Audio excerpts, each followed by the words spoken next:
Étude complète d'une fonction polynôme du troisième degré. Donc je dirais plutôt une étude naïve. D'ailleurs, je vais l'écrire. Étude naïve. Étude naïve. Ça n'a rien de péjoratif. On commence depuis le départ. Donc on a une fonction du troisième degré. Et on nous dit de tracer la courbe représentative de f. Ce que je vais faire dans ce cas-là, je vais aller voir directement le graphique de ma calculette Numworks. Et je vais demander à ce qu'on trace le graphique. Voilà ce à quoi ressemble ma courbe, grosso modo. Voilà. Donc voici ma courbe représentative de f. Exploration graphique. À l'aide du graphique obtenu, répondre aux questions suivantes. Dresser le tableau de variation de la fonction f. Écoutez, là clairement, on voit que c'est grossier ce que je vais faire. Hein. J'ai l'impression que entre moins l'infini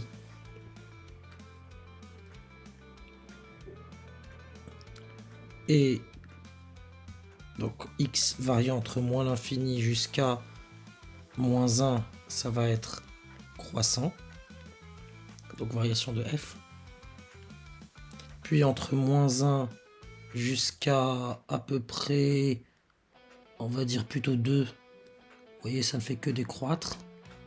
Donc jusqu'à 2, je vais faire que décroître.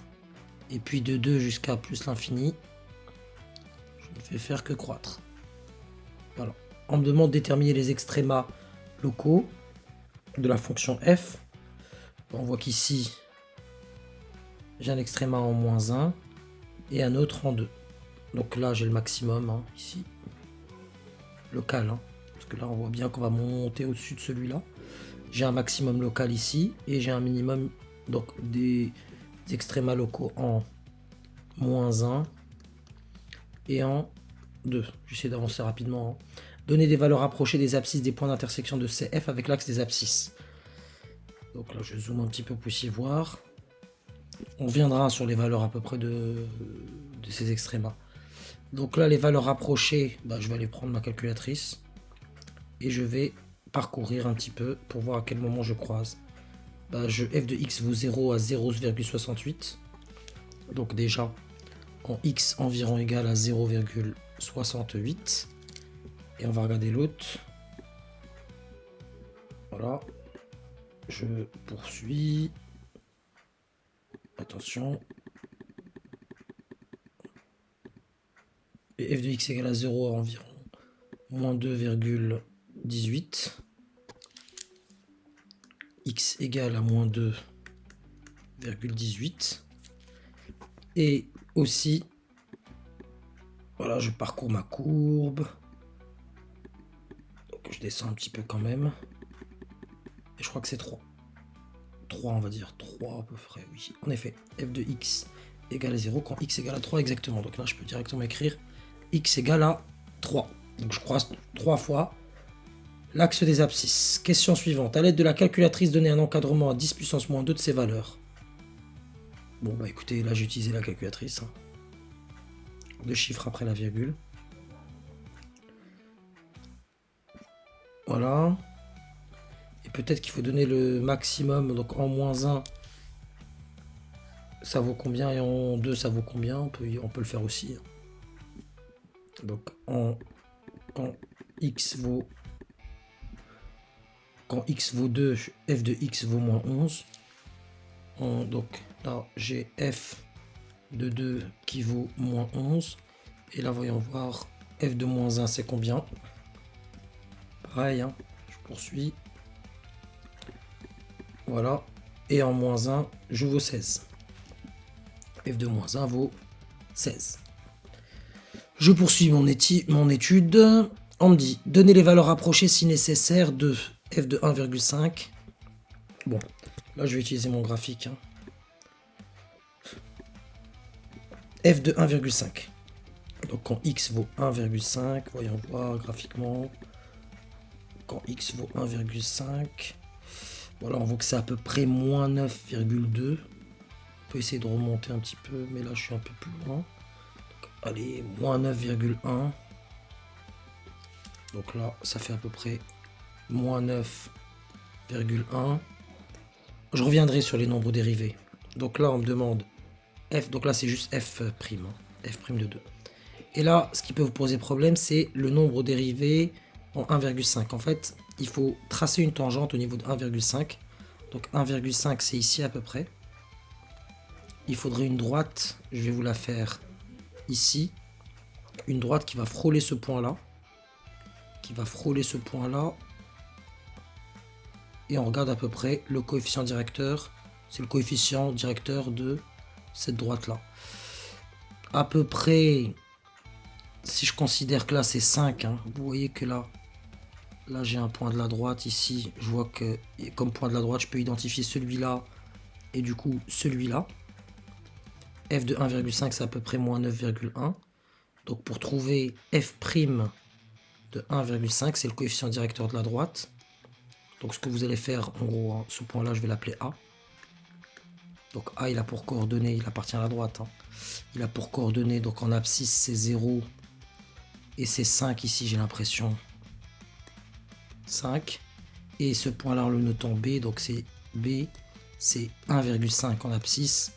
Et moins 9 pour nous simplifier la tâche en ordonnée. Donc f' de 1,5, c'est le coefficient directeur de la droite. Donc c'est YB moins YA sur XB moins XA. Prenez 2 points de votre tangente et vous calculez comme ça le coefficient directeur. Donc YB c'est moins 9, moins YA c'est moins 5, le tout divisé par XB moins XA, donc ça fait 1,5, donc ça vous donne du moins 14 sur 1,5. Voyons voir ce que ça donne à la calculatrice. Donc là, hop, je vais dans le calcul. Moins 14 divisé par 1,5 et je trouve environ moins 9, à peu près moins 9. C'est que de l'arrondi. Donc ça fait moins 9. Voilà. Si j'avance d'un pas, je vois bien que je descends de... En effet, presque 2 carreaux. Et vous voyez que 2 carreaux c'est 10. Là c'est presque 2, donc je suis à peu près 9. Donc c'est bien cohérent. Et je réitère le procédé avec f' de moins 2. Donc là, pour vous le refaire, comme ça, ça sera acquis. J'efface tout ce que j'ai fait précédemment. Comme ça, vous en refait la même technique. Donc là, on me demande. Donc là, j'ai dit que c'était à peu près... Là, c'est moins 9. F' de moins 2. Donc je viens au niveau de moins 2. C'est ici. Et je trace une tangente. Ça peut être un peu plus compliqué. Donc là, je trace une tangente sur une droite qui va frôler la courbe à ce niveau-là. Et j'essaie d'identifier 2 points, environ 2 points. Donc déjà, je sais que f de moins 2, c'est 5. Hein. Ici, vous avez 5. Donc un premier point, il est là. Il est là, donc on va l'appeler A. Donc ce point A, il a pour coordonnées moins 2 en abscisse, 5 en ordonnée. Il me faudrait un deuxième point éventuel de ma droite. C'est un peu compliqué la lecture. Environ... On prend celui-là, c'est grossier. Non, pas trop. Donc peut-être celui-là. Celui-là à peu près. On est à 10, donc on va l'appeler B. Ce point-là, on va l'appeler B. Mais le souci, c'est ici. Donc on va dire moins 1,8 en abscisse pour B. Moins 1,8. Et en abscisse et en ordonnée, du coup, c'est 10. Et pareil, f' de moins 2, YB moins YA sur XB moins XA. Et ça me donne du coup YB c'est combien? YB c'est 10. Donc ça fait 10 moins YA c'est 5. Divisé par XB, donc moins 1,8. Moins 1,8 moins 2. Donc ça fait plus 2. Ça me donne du coup 10 moins 5, ça fait 5. Et moins 1,8 plus 2, ça fait 0,2. 5 divisé par 0,2, donc 5 divisé par 2, ça donne 2,5. Et là, ça sera du coup 25. Et voyons voir si c'est cohérent. Si j'avance d'un pas, grossièrement, si j'avance d'un pas, on a quand même l'impression qu'on monte de 10, puis encore un peu plus que 10. Donc ça fait 25 à peu près, hein, regardez. Si vous avancez d'un pas, il vous faut 5, 20 et à peu près 25. Hein, c'est de l'approximatif. Et enfin, f' de 2. F' de 2, pareil, j'efface tout. Et je recommence. F' de 2. Ça, c'est vraiment une approche très naïve hein, et approximative. F' de 2, donc là, F' de 2, faut pas se casser la tête, on a l'impression, c'est même pas une impression, c'est une tangente qui est horizontale. Vous voyez? C'est un minimum local, donc là, la tangente, elle est horizontale, donc le coefficient directeur est nul, et cela clôture cette partie-là. On passe maintenant à l'approche algébrique, et après, on va comparer nos résultats pour voir si on n'a pas fait trop n'importe quoi précédemment. On nous demande de vérifier par le calcul les résultats obtenus à la question 2, les variations, les extrémales, les intersections avec l'axe des abscisses, etc. On va reprendre toutes les questions en réalité avec l'aspect algébrique. Donc au début, on nous demandait de tracer la courbe, donc ça c'est bon. Dresser le tableau de variation, on va le faire ensemble. L'intersection avec l'axe des abscisses et trouver les valeurs un peu approximatives. Hein. On avait dit que c'était 16 et moins 11. Ici, voilà, on avait donné les valeurs. Mais ça, je pense que c'est bon, hein, parce qu'on l'a fait graphiquement, mais on a utilisé la calculatrice. Voyons voir. Donc déjà, f, elle est là. Pour étudier une fonction, on va commencer par la dérivée. Et pour la 2c, pour trouver les racines, il faut utiliser une factorisation. On trouve une racine évidente et après, on fait une identification de coefficients. Allez, on y va. F est dérivable sur R comme polynôme de degré 3, bon. Et donc sa dérivée, et il faut quand même préciser qu'elle est dérivable. Hein. Et donc j'ai f' de x qui est égal à 2 fois 3x au carré moins 3 fois 2x, là, ça fait moins 12. Ce qui me donne 6x au carré moins 6x moins 12. Je factorise ou non, je peux factoriser par 6, c'est comme vous voulez, mais je vais quand même le faire. Donc ça me fait... Peut-être pas, non, je vais pas le faire. Je vais directement étudier la fonction, les coefficients de cette fonction, c'est a égale à 6, b égale à moins 6, ça aura un delta plus grand, mais ça va pas changer grand-chose. C égale à moins 12.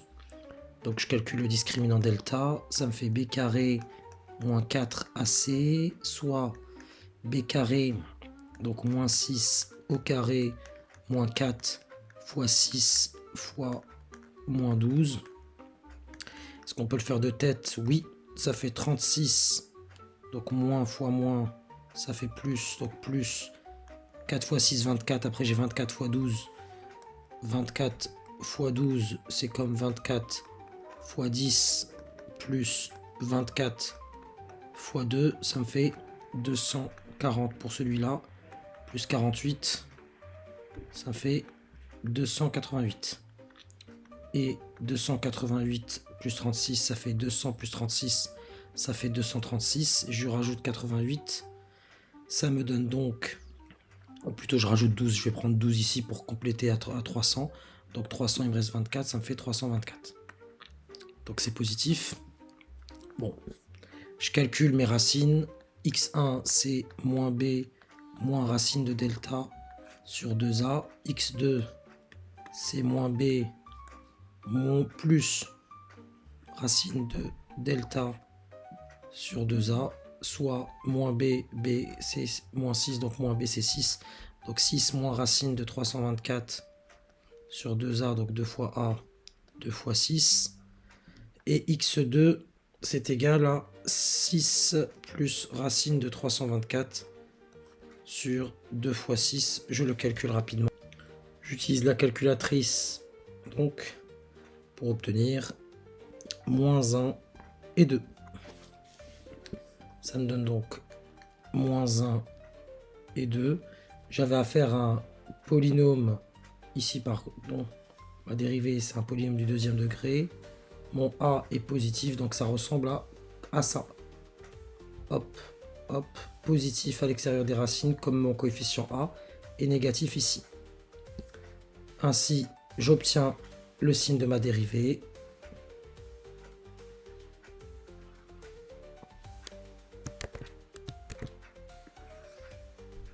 Voilà, donc x varie entre moins l'infini et plus l'infini. J'ai moins 1 et 2. Valeurs pour lesquelles ma dérivée s'annule, racine de... Donc là, f' de x. Donc plus, moins, plus. Et donc ma fonction est croissante. Puis décroissante, puis croissante. Variation de f. Et en comparant ce que j'avais dit initialement grâce au graphique, bah écoutez, c'est exactement ce que j'avais dit graphiquement, que j'avais établi. Derrière, question suivante, on me demande 2b, quelle est-elle la 2b? Déterminer les extrémas locaux. Bah, f de moins 1 en 2 et en moins 1, ça c'est bon. Vous voyez là le point le plus haut, le point le plus bas, enfin d'un point de vue local. Parce qu'on peut bien, on va descendre bien plus bas ici, vous voyez, et bien plus haut ici là. Mais là on est sur un minimum local et un maximum local. Ici et là, en 2 et moins 1. Maintenant il faut trouver quand est-ce que ma fonction va croiser l'axe des ordonnées. L'axe des abscisses, pardon. Donc je prends ma fonction et en effet je constate que f de 3, comme ça je vous fais la totale, donc f de 3 c'est 2 fois 3 au cube moins 3 fois 3 au carré moins 12 fois 3 plus 9, ça vaut 0. Donc 3, je peux écrire 3 est une racine.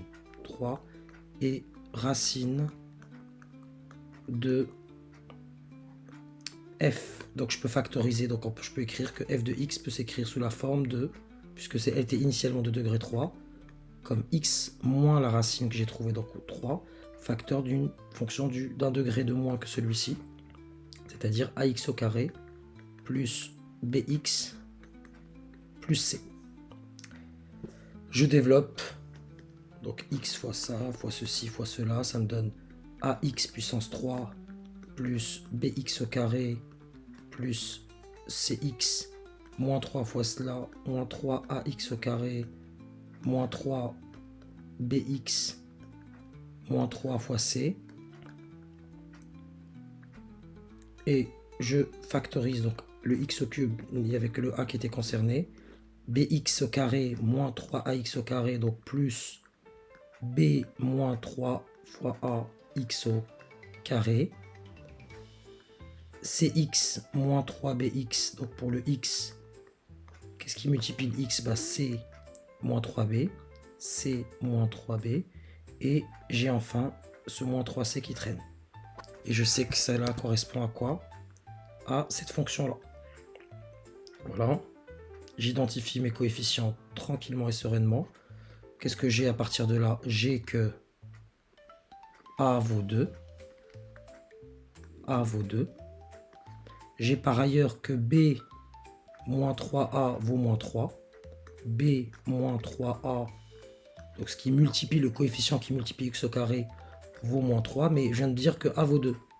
Donc b moins 3 fois a, donc 3 fois 2, ça fait b moins 6 égale à moins 3.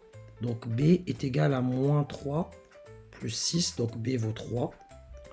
Et enfin, moins 3c vaut plus 9. Moins 3c vaut 9, donc c vaut 9 divisé par moins 3, c'est-à-dire moins 3.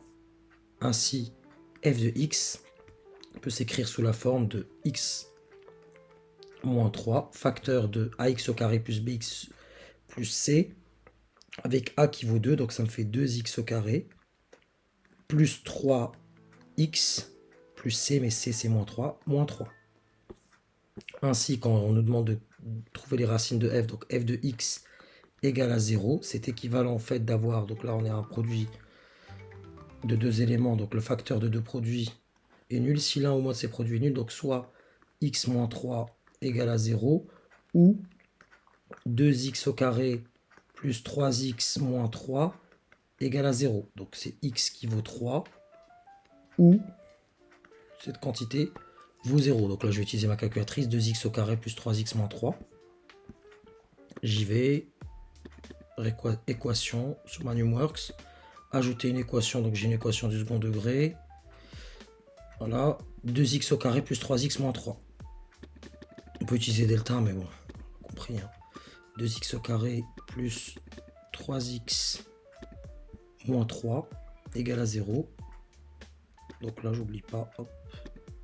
Moins 3 et non pas 31. Pour voir mes racines. Voilà, je valide. Je demande qu'on puisse résoudre cette équation. Et je trouve des résultats cohérents. Voilà, les valeurs exactes, hein, si vous préférez. Moins 2,18, environ 0,68. Et vous remarquerez que c'était ce qu'on avait établi, il me semble. Hein. Voilà. 0,68 et moins 2,18.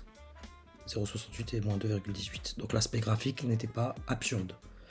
Par ailleurs, ici, pour vérifier ces résultats-là, bah, je rentre f et f'.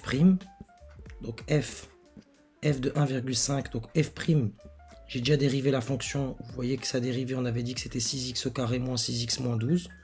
Je vais la rentrer dans mon grapheur. Comment je vais procéder? Je viens ici. Je rentre ma donc là, je laisse cette fonction là et en dessous je rentre sa dérivée, donc ça fait 6x au carré 6x au carré 6x au carré moins 6x moins 12 moins 6x moins 12, voilà, équation polynomiale, et je vais au niveau des tableaux de valeurs et je vais chercher donc je veux savoir par exemple l'image de ce que j'avais établi tout à l'heure, f' de 1,5. J'ai dit que c'était f' de 1,5, c'était moins 9 environ. Et je vérifie en moins 1,5, en 1,5 pardon, en 1,5. Je vois que je me suis un petit peu trompé parce que je trouve que c'est moins 7,5. Moi j'ai dit que c'était moins 9, donc j'étais loin du compte. F' de moins 2, f' de moins 2, voyons voir si je me rattrape sur moins 2. Je suis censé trouver 24, j'ai dit que c'était 25. Par contre f' de 2, je suis sûr d'avoir bon, je pense, parce que c'est une tangente horizontale. Voilà, c'est bien 0. Il y a eu un loupé au niveau du 1,5, mais c'est pas grave.